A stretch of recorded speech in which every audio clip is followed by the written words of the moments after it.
La gente lo suele llamar imposible. Nosotros preferimos utilizar improbable. Y tampoco es improbable porque hoy es posible que podamos conversar con un presidente del gobierno. No pretendo ser un gran líder, prefiero ser un buen demócrata. Quiero tener la vocación de dirigir antes que la de mandar. Estas frases contienen un fuerte contenido democrático. Democracia como la que disfrutamos hoy en día en este país. Y los encargados de ello, los políticos, son personas cruciales. Por ello tenemos la oportunidad de conversar con el anterior presidente del gobierno, José Luis Rodríguez Zapatero. Un auténtico placer. Muy buenas, ¿cómo estáis? Muy bien, antes de todo muchísimas gracias por brindar la oportunidad a estudiantes de comunicación como nosotros de que nos haya concedido esta entrevista. Y la primera pregunta se centra en la índole personal. ¿Cómo le ha cambiado la vida a José Luis Rodríguez Zapatero tras ser nombrado presidente del gobierno y cómo está siendo su vida ahora, después de dejar su cargo? Bueno, son cambios importantes. Desde luego, cuando eres presidente tienes una actividad absolutamente intensa en la responsabilidad nada más y nada menos que dirigir un país. Por tanto, no hay un solo minuto de tu tiempo que no tengas presente eso y todo lo que sucede. Y cuando he dejado la responsabilidad, pues he recuperado muchas cosas de las importantes de la vida, como es tener más tiempo para mi familia, tener más tiempo para leer, tener más tiempo para pensar, con toda la acumulación de conocimientos que te da la tarea de ser presidente de gobierno, que es el más grande honor que en la vida pública puede tener un país, por lo que siempre tienes que estar extraordinariamente agradecido. Es importante que se tenga una buena concepción de la democracia para ejercer la responsabilidad. Hay quien dice que ya que tiene que haber poder, pues que esté en él quien menos lo ame.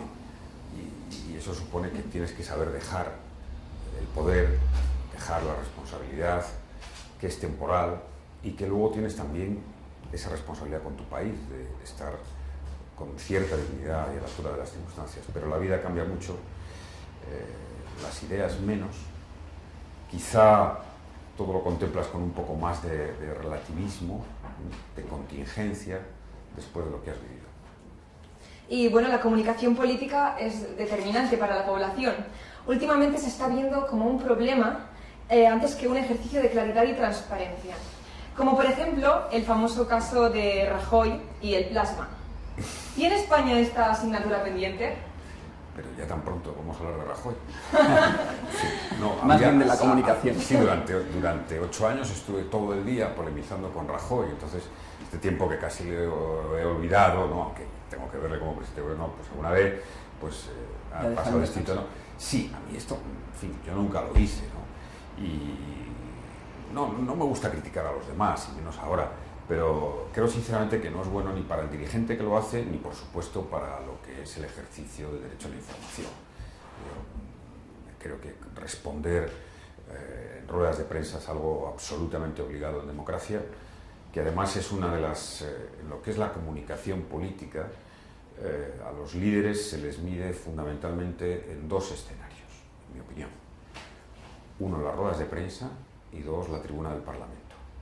Son 2 escenarios donde, porque un discurso te lo pueden haber hecho muy bien, hasta un mitin te lo pueden saber, en fin, ese tipo de reuniones, ¿no?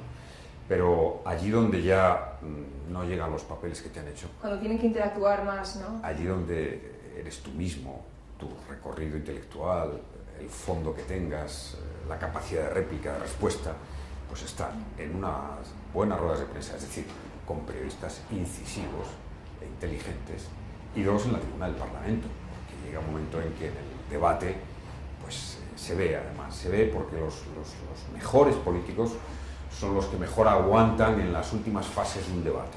Eso siempre hay que medirlo, por lo menos en mi experiencia. La réplica, la contrarréplica es más importante. Cuando ves una contrarréplica brillante, pues es que estás ante un buen... La capacidad de reacción... Un buen público, claro. Que es muy difícil de transferir y de explicar, ¿no? Yo siempre disculpo y casi siempre aplaudo cuando veo los debates de la tribuna, porque he hecho muchos allí. Es decir, quizá desde fuera parece, hombre, pero pues no has dicho esto, no se le ocurre.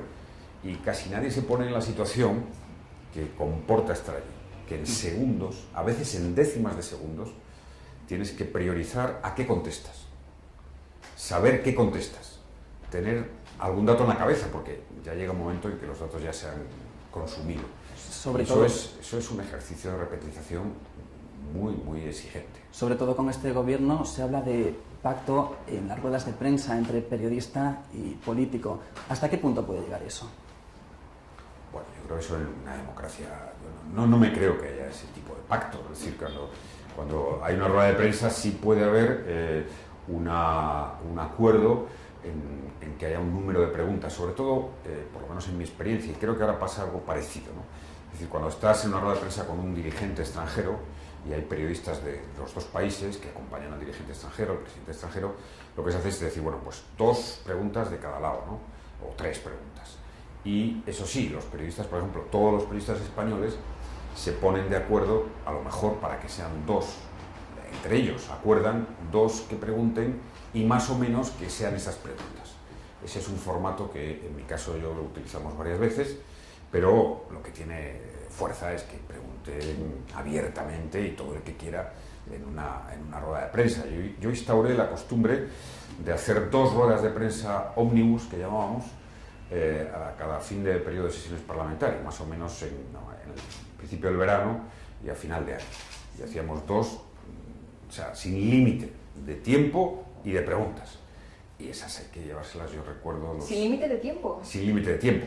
Claro, podemos estar 2 horas, si había 30 periodistas acreditados, igual estábamos hora y media de rueda de prensa. Sí. Eso tiene que ser bastante duro también. Sí, y recuerdo bien, esas ruedas de prensa me las tenía que preparar. Es decir, un día antes tenía que tener en la cabeza pues prácticamente todo, porque te pueden preguntar desde los accidentes de tráfico hasta el último problema de violencia de género, hasta cómo va a ir la evolución del IPC o la huelga de estudiantes que en ese momento pueda haber. Es decir, absolutamente universal. Por lo tanto, tienes que estar muy atento. Y hay veces que te preguntan una cosa sobre la que no sabes, y es muy importante también saber responder una pregunta cuando no sabes. Claro. Porque... ¿Cómo sales? Tiene que quedar claro que es comprensible que no lo sepas. Pero que se tiene una noción. Sí, se tiene una noción, pero hay alguna pregunta concreta que a lo mejor no la sabes, ¿no? Y te puedo decir que, hombre, que en fin, te afecta, pero tienes que saber despejar el balón educadamente. Y a mí me parece que en una rueda de prensa es muy importante las formas, como en general en la democracia, ¿no? Las formas dan el ser a las cosas en democracia. Y parece ser que quien no tiene una asignatura pendiente en este caso es el nuevo partido Podemos, que con su comunicación 2.0 pues ha llegado a un sector desconocido en parte para la política, que es los jóvenes. ¿Cómo puede afectar a campañas futuras el uso de las redes sociales? ¿Y las están utilizando correctamente los partidos mayoritarios y tradicionales? Este es un debate abierto todavía, ¿no? Pero mi opinión, ¿no? Por supuesto que las redes sociales han supuesto un campo más de la comunicación social y por tanto de la comunicación política, y además tiene la característica de que es interactivo. Pero en la historia ha habido momentos en los que se han ido incorporando nuevos grandes medios de comunicación, ¿no? La radio. A mí me encanta la radio, es el medio preferido para mí a la hora de informarme. La televisión es el medio más importante para la conformación de la opinión, y sigue siendo la televisión. Es decir, lo que transmite un debate, lo que transmite un político en las cámaras todavía no tiene competidor.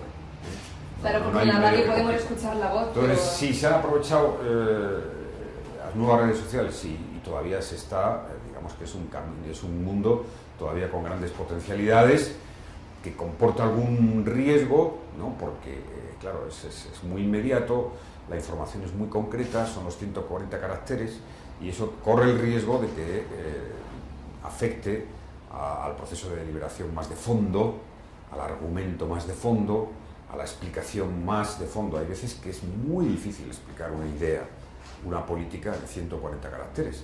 Ya sabemos que las mejores ideas son las que caben en una frase, como se dice muchas veces. Eso es el arte del periodismo, el arte de la comunicación, es encontrar esa frase perfecta, ese titular de 5, 6, 7 palabras pero a veces es muy difícil para transmitir una idea. Y desde luego, bueno, yo creo que todos los partidos, ¿no? O sea, ha habido ejemplos muy importantes. Se dice que las campañas del presidente Obama tuvieron mucho que ver con lo que hizo la red, pero mi opinión, no sé si es un poco heterodoxa en este caso, es que la televisión sigue siendo el medio que determina al final la conformación mayor de la opinión.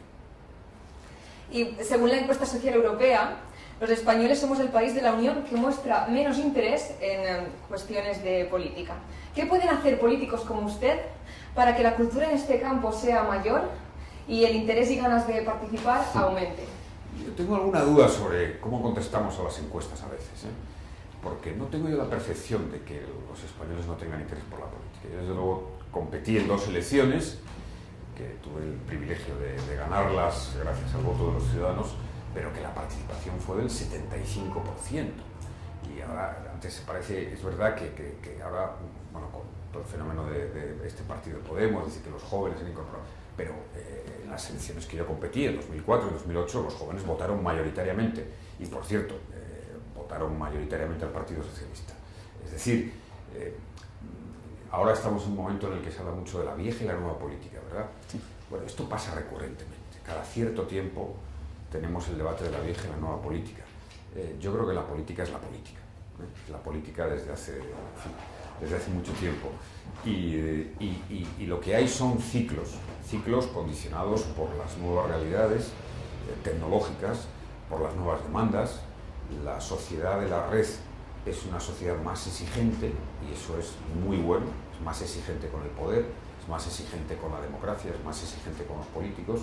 Eso es muy bueno, aunque también, en fin, tenemos que dejar un cierto margen a la actuación de la política, y cómo hacer comprender, que es un poco una de las cosas más difíciles cuando pasas por el gobierno, cómo hacer comprender que el poder tiene derecho, y los gobiernos tienen también cierto derecho a la duda, porque es decir, obtener el respaldo democrático, y mucho más en las sociedades ahora tan contingentes y cambiantes, no produce automáticamente la certidumbre absoluta que parece que exigimos al propio poder, ¿no? Es decir, también hay una cierta duda.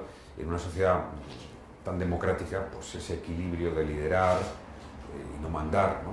Esa frase que decías al principio. Hay una frase que es de Hannah Arendt, una de las mejores filósofas de la política del siglo pasado, que define muy bien lo que es liderar, ¿no? Frente a otros tipos de comportamientos de liderar en democracia, que dice, liderar es algo más que un consejo y algo menos que una orden, ¿no?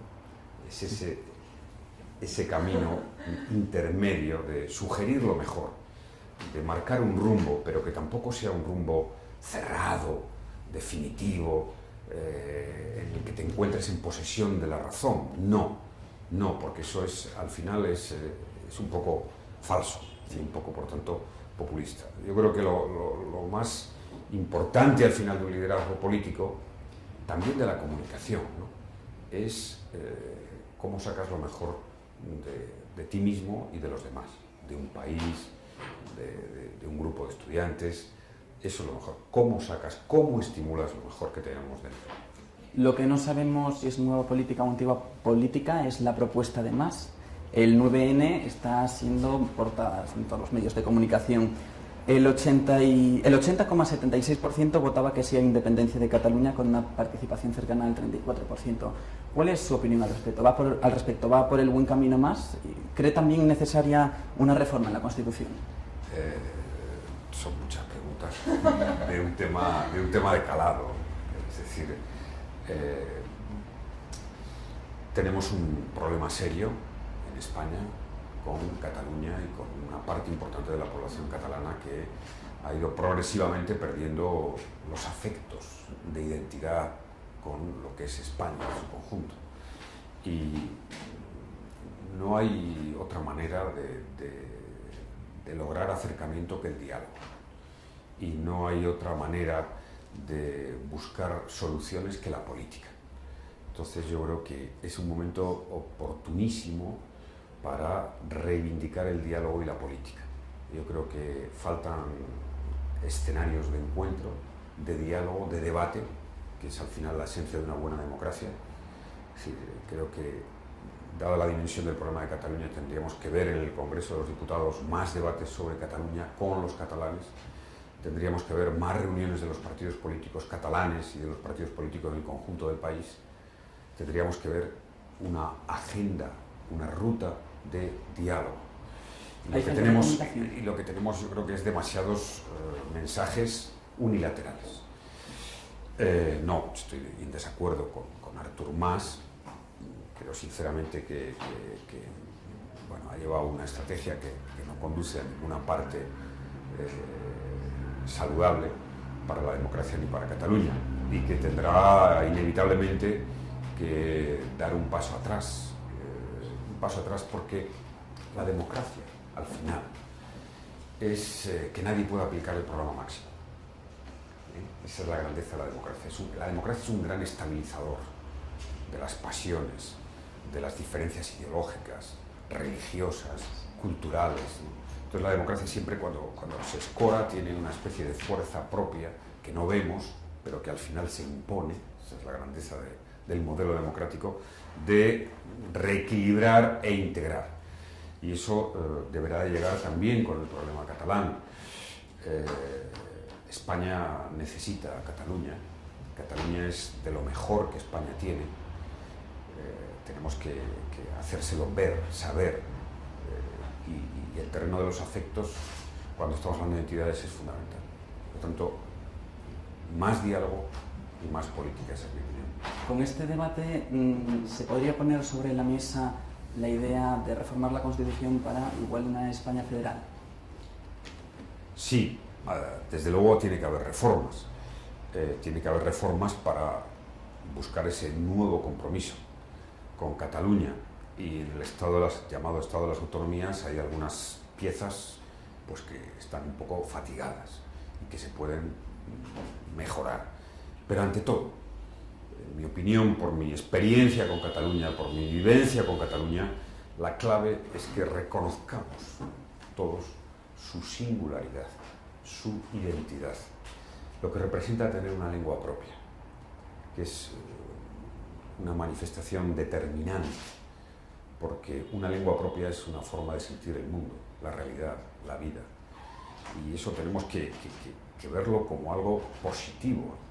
Es decir, una gran democracia es una democracia que ama la diversidad y la protege, porque siempre enriquece otras culturas, otras lenguas, otras formas de sentir la realidad.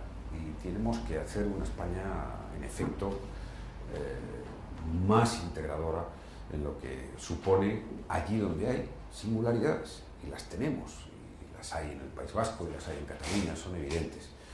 Y las constituciones mejores son aquellas que interpretan bien cuál es la realidad social, las que perduran y tienen una cierta flexibilidad para la reforma. Pero mi opinión es que antes de llegar a una reforma tal y como están las cosas de la Constitución, que es un horizonte deseable, hay que dedicar mucho tiempo al diálogo, mucho tiempo. Hemos perdido mucho tiempo en la confrontación desde lejos y ahora vamos a tener que necesitar mucho tiempo para el diálogo sereno, sosegado, para revisar nuestras cuentas pendientes, para repasar nuestras debilidades recíprocas, y espero que ese terreno se abra. Esperemos. Y todo un reto que se deben proponer los políticos. Desafíos como, suponemos, los que se habrá puesto usted al llegar a la Moncloa. ¿Ha cumplido sus expectativas en este sentido? He cumplido una parte de mis expectativas, ¿no? Y además creo que en democracia es así normalmente, ¿no? Es decir, creo que habrá pocos proyectos políticos, pocos gobiernos, pocos líderes que digan he cumplido todo lo que deseaba, ¿no? He cumplido una parte que para mí era muy importante, que era el gobernar con un espíritu democrático.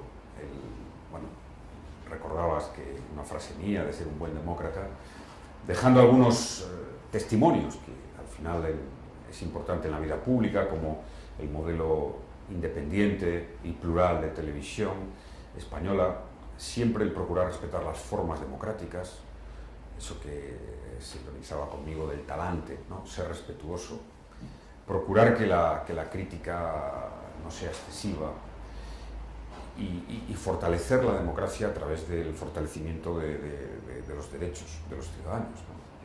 Hicimos un abanico de leyes de las que me siento muy satisfecho, como la ley en contra de la violencia hacia las mujeres, que ahora cumple 10 años y que fue un referente en el mundo, la ley del matrimonio que permitió el matrimonio homosexual, que también fue un referente y que nos ha convertido en el país que más acepta, ¿no?, la homosexualidad, lo cual, bueno, dice de nuestro carácter liberal, la ley de igualdad de hombres y mujeres, la ley de interrupción voluntaria del embarazo y sobre todo este grupo de leyes de derechos civiles, de derechos y libertades individuales que tanto hacen por la democracia, son importantes porque van a perdurar. Es decir, lo más significativo quizá de esta etapa del gobierno del PP es que al final todas esas leyes tan trascendentes, que por cierto se combatieron mucho, ¿no? Recuerdo las manifestaciones de los obispos, ¿no? Están ahí y ya no las han reformado, lo cual es muy positivo. Luego logré un objetivo que quizá íntimamente para mí era el más importante, que era ver el final de la violencia de ETA, que quizá fue a la parte que más tiempo dediqué en mi etapa de gobierno. Mucho de ese tiempo es no conocido, porque exigía discreción, era un terreno difícil. Y luego, pues, en fin, logré algunas otras leyes en materia social, mejora de las pensiones, de la ley de la dependencia, hacer que España se pusiera en cabeza en la cooperación al desarrollo. Multipliqué por 500 la ayuda en la lucha contra la pobreza, la miseria y el hambre en el mundo. Y ahora cuando viajo y me recuerdan inversiones que hicimos pues en África o en países de Latinoamérica, es muy gratificante. Son temas que quedan lejos y que además normalmente no dirimen apoyos en España, apoyos populares, apoyos de votos, ¿no?, pero que producen, eso sí, un gran impacto en la marca España. Que un país es reconocido en el mundo no por las batallas que ha ganado, ni las guerras, ni por el arsenal militar que pueda tener. Un país es reconocido en el mundo por cómo trata a las personas con más dificultades y cómo integra a los que vienen a vivir. Por eso también dediqué una parte especial de tratar con la máxima sensibilidad la inmigración. Y lógicamente los objetivos que no conseguí, porque no podría ser solo el relato de los que conseguí, pues fue el haber vencido una crisis económica que todavía sufrimos, que ha sido muy dura, con graves impactos sociales, que ha llevado a una parte de la población a la exclusión, que ha hecho que el empleo y que el trabajo sea más difícil en España. Y eso me enfrenté con ello a partir del 2008, no conseguí vencerla. Bueno, tampoco estamos todavía en 2014 y seguimos con ella. Es verdad que en buena medida depende y dependerá de lo que haga Europa, porque hoy la evolución de la economía en un país como el nuestro, integrado, abierto económicamente al mundo, depende de tres factores, y además prácticamente al 33%, ¿no?, de lo que pase y se haga en tu país, de lo que pase y se haga en Europa y de lo que pase y se haga en la economía mundial. Entonces, el margen de maniobra, digamos que está reducido casi en 2/3, aproximadamente, ¿no? Bueno, pues ese es el balance y luego creo que de lo que puedes realizar, pero insisto, es decir, nada hay más digno, nada hay más apasionante que poder representar a tus ciudadanos y a un país como España.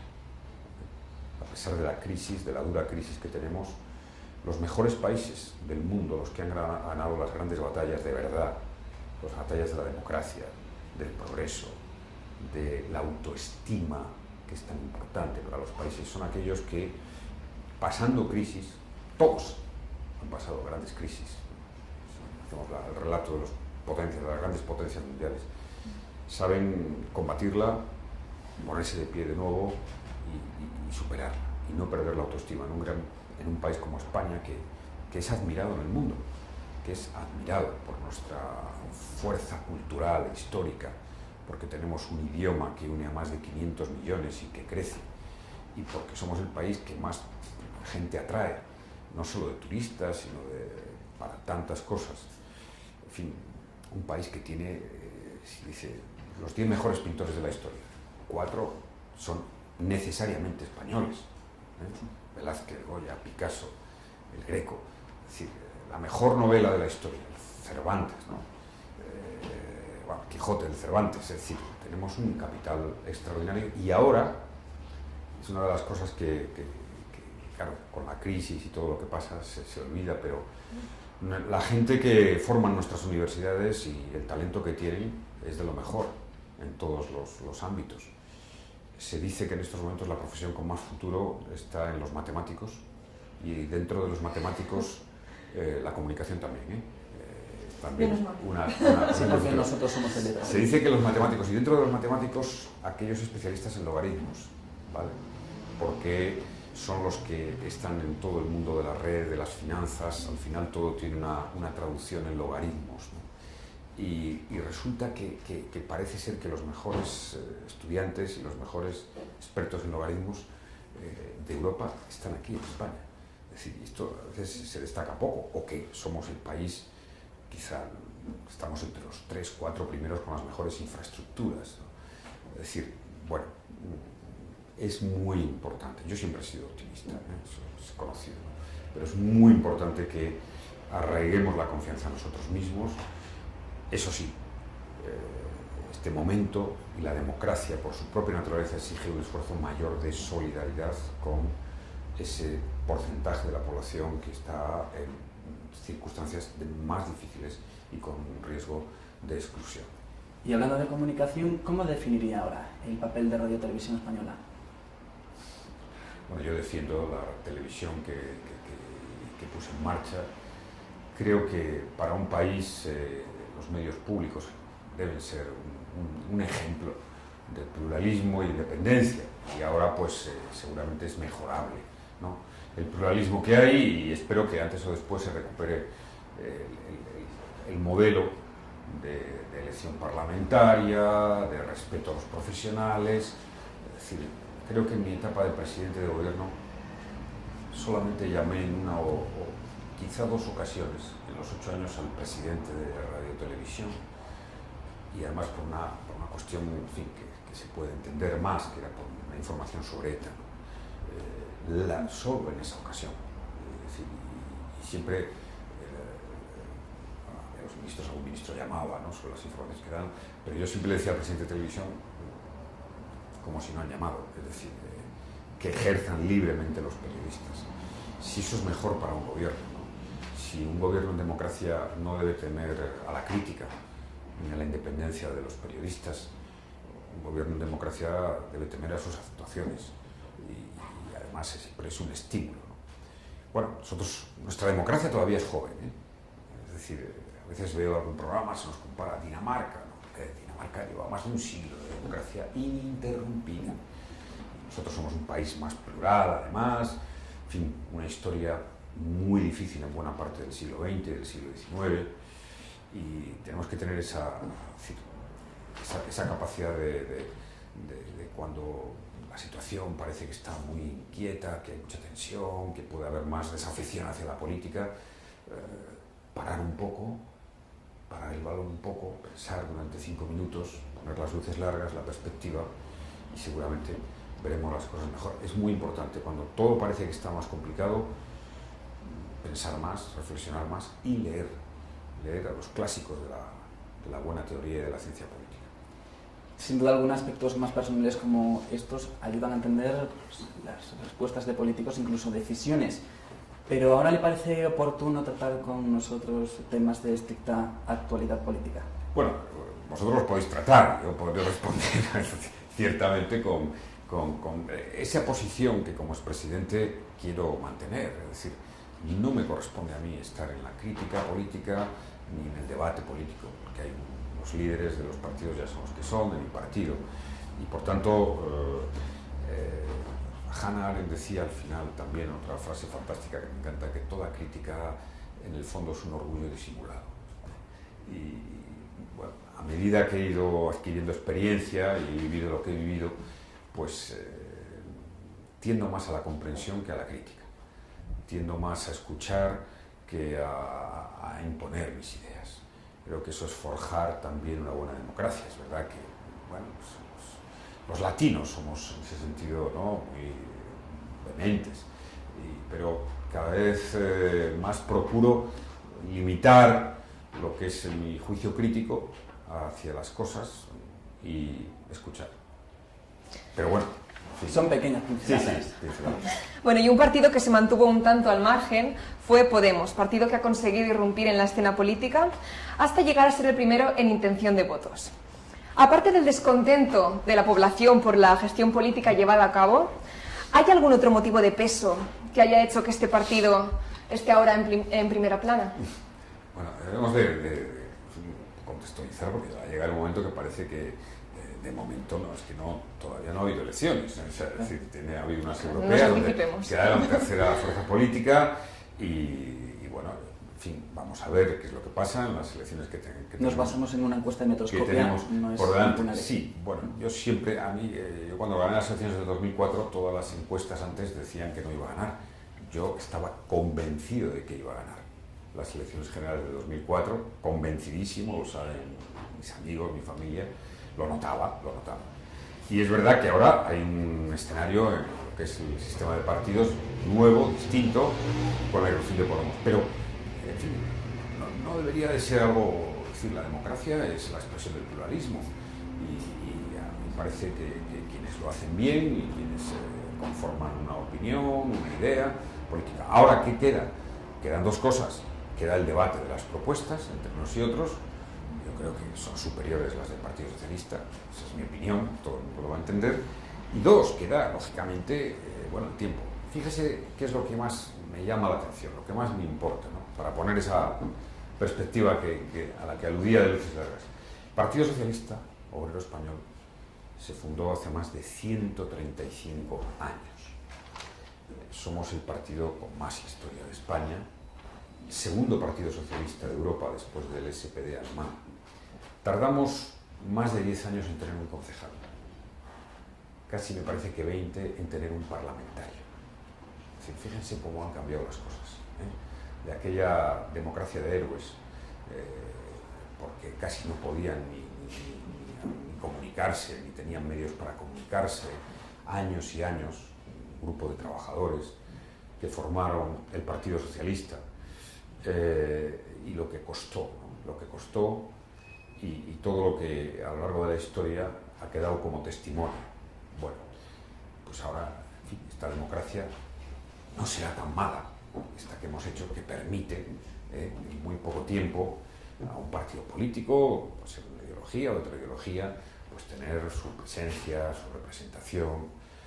Me parece que pongamos en valor que alguien que todavía no tenía representación parlamentaria ocupaba en los medios de comunicación el mismo tiempo que los grandes partidos con representación parlamentaria. Bueno, pues me parece que es señal de una buena democracia. Y luego que los ciudadanos elijan libremente. Hay que merecer ganar. Hay que merecer ganar. Nunca se puede echar la culpa a nadie de una derrota. Y hay que merecerse. Y, bueno, sí, permitiría un último apunte, es decir, yo creo que la democracia no admite la superioridad de nadie, ¿no?, como decía la Declaración de Independencia del Estado de Pensilvania, que es una frase estupenda, y tampoco es aconsejable hacer un proyecto político dando lecciones a todo el mundo, ¿no? Yo creo que ojalá en el debate podamos, en la deliberación democrática de cara a las próximas elecciones, podamos clarificar las posiciones y hacerlo con todo respeto. Pero, digo, voy a la lectura positiva, ¿no?, como esta es una democracia real. Se decía, no es una democracia real, es una democracia... No, es una democracia real. Quien lo hace bien, quien se presenta ante los ciudadanos, quien sabe interpretar una coyuntura, ahí tiene el apoyo. Es decir, esto es lo que me parece importante de preservar, más allá de que saquen lo que sea mañana, pasado. Y justo esta irrupción de Podemos coincide con un cambio en la Secretaría General del Partido Socialista. ¿Supondrá Pedro Sánchez un cambio? O se No, quedará... ya ha supuesto un cambio, evidente, ¿no?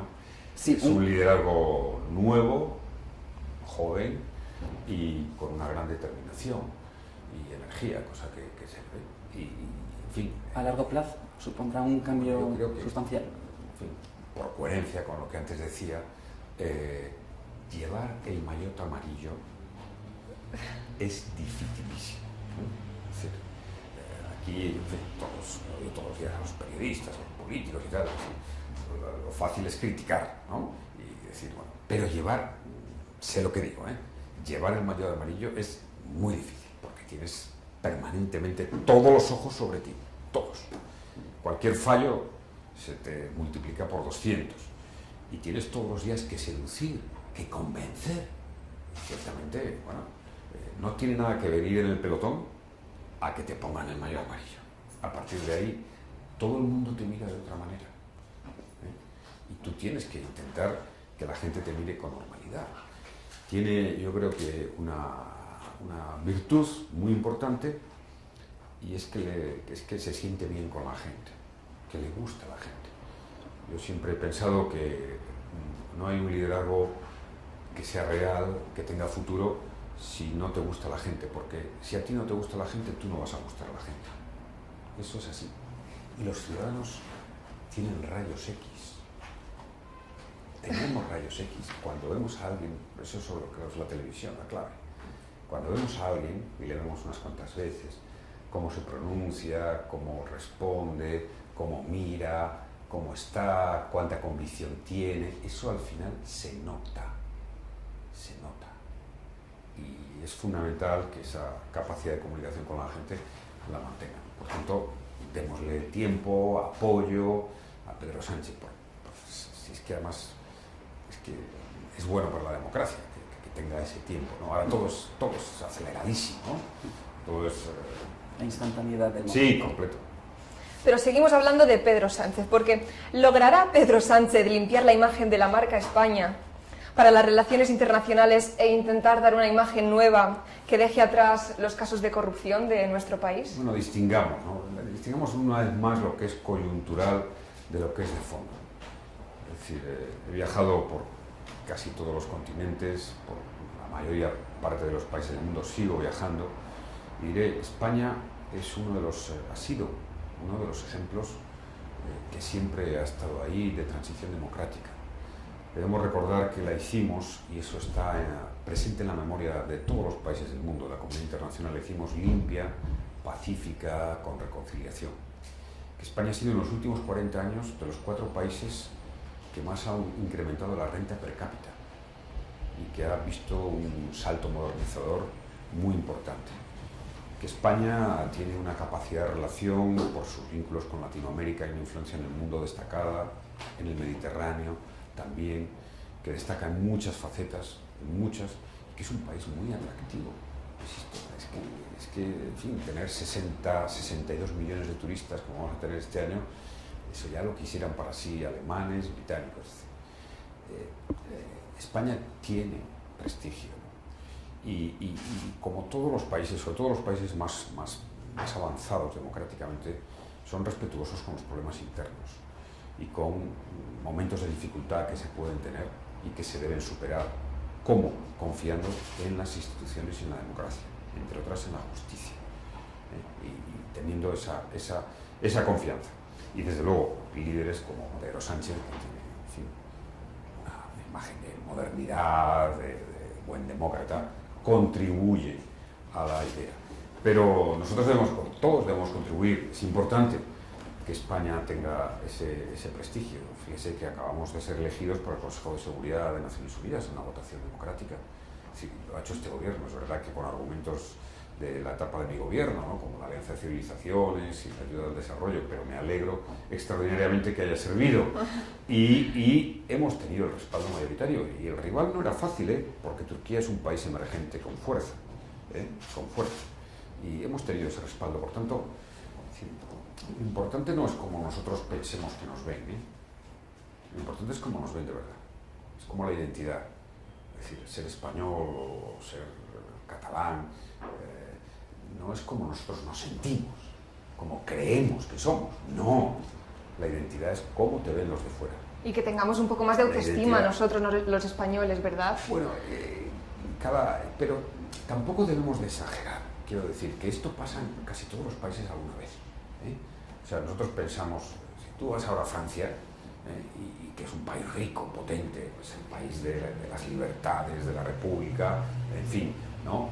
Pues Francia está en un debate consigo mismo muy intenso y está en un momento bastante depresivo, como buena parte de los países de Europa, que es verdad que Europa atraviesa un momento difícil, aunque tiene un gran fondo de armario, que es, aquí ha nacido la democracia, aquí nació la revolución industrial, aquí nació las grandes manifestaciones culturales, aquí ha nacido la defensa de los derechos humanos, aquí ha nacido la abolición en todos los países de la pena de muerte, aquí está la región que más ayuda al desarrollo. O sea, Europa está ahora un poco, en fin, digamos que no en su mejor momento, pero tiene unas credenciales de los últimos 50 o 60 años brillantes, sobre todo ser el gran referente de la paz y de la convivencia después de tantos conflictos.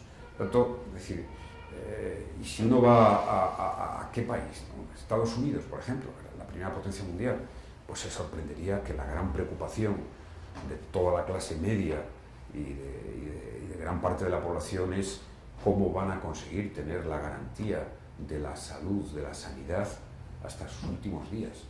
Porque hay muy pocos países como España que tengan un sistema público de sanidad donde te garantizan que si tienes 90 años y hay que operarte de cataratas, te va a operar el sistema o te va a hacer una prótesis. En fin, esto es importante, ¿no? Es decir, por tanto, tenemos ahora defectos, problemas serios, pero casi todos los países, incluso los más desarrollados, lo tienen.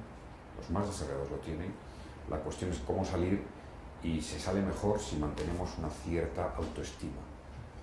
La autoestima facilita las reformas, los cambios y las mejoras. La negación de todo, la enmienda a la totalidad no produce nunca esas nuevas vías que sin duda alguna las vamos a vivir en política en la democracia española. Usted antes decía que lo importante no es cómo nos vemos nosotros, sino cómo nos ven desde fuera. Se está notando una leve mejoría en la economía española. ¿Nos podría decir, en líneas generales, a qué se debe? ¿Es determinante el papel de Europa en esta recuperación? Es fundamental. Es verdad que toda crisis está siendo muy larga, ¿no? Y las crisis en las economías, en los ciclos económicos están ahí. Tiene que tener un momento en el que se produzca la recuperación. Yo creo que ha contribuido fundamentalmente que el Banco Central Europeo, a partir de julio de 2012, dijo, que es como quien tiene realmente los poderes, ¿no? Quien maneja la moneda, dijo, haremos todo lo posible, haré todo lo que sea necesario para que el euro no se destruya. Eso ha sido fundamental, y luego que la economía global, la economía internacional, ha ido mejorando. Ahora tenemos un momento un poco de cierta incertidumbre. Sí, determinante Europa, determinante ante todo el Banco Central, que tiene que proveer liquidez, porque hemos tenido una crisis ante todo de liquidez, es decir, un endeudamiento alto de nuestros bancos, de nuestras empresas, que cuando llega una crisis de liquidez no te siguen financiando, entonces no puedes invertir, tienes que pagar tu deuda, y si no inviertes la economía no crece, y si la economía no crece, pues no hay empleo, y claro, la liquidez es la gran palabra, y esa solo la puede proveer, como ha hecho la Reserva Federal en cantidades ingentes, el Banco Central Europeo. Y ante todo, más allá de las medidas concretas económicas, la suerte de Europa y de la economía europea y de la economía de los países de la Unión Europea, de la economía más afectada, que son los países del sur, va a depender de la voluntad de unidad política europea, de que cada día nos sintamos más un proyecto común y no un proyecto de suma, no, como un proyecto común. Los alemanes tienen que sentirse que comparten el destino con los españoles, y los españoles con los griegos, y los italianos con los franceses. Eso que sentimos como españoles, que compartimos el destino y no nos importa, al revés, nos motiva a ser solidarios, y sufrimos si unos también, pues eso es lo que falta por cristalizar en Europa, por por darle una impronta definitiva a ese liderazgo de la solidaridad. Y bueno, le vamos a proponer un juego. A continuación le daremos 10 nombres del panorama actual que tendrá que definir con un adjetivo lo más rápido posible. ¿Preparado? ¿Cómo no? Sí. Susana Díaz. Es, quizá la persona con más cualidades políticas que he conocido en los últimos 5 años. Francisco Granados. Paso. Su Majestad Felipe VI. Trabajador, serio, Obama. competente. Obama. Obama es todo sensibilidad y educación. Felipe González. Un líder político espectacular. El Papa. El Papa, atractivo.